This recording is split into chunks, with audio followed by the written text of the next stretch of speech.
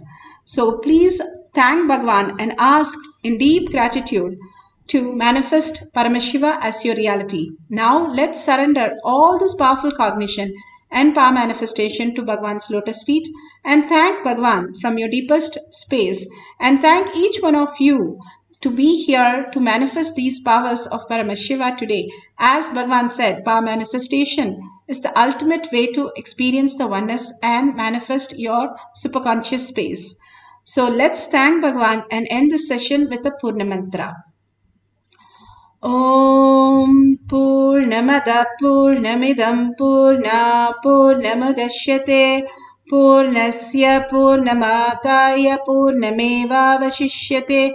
Om Shanti Shanti Shanti. Hari Om Tat Sat Sarvam Bhagavate Sri Nithyananda Paramashivam Padukarpanam Astu. Om Nithyanandam. Thank you so much. See you again after the next satsang and do the Kailash Kotiyar manifesting power session. Thank you, Nithyananda.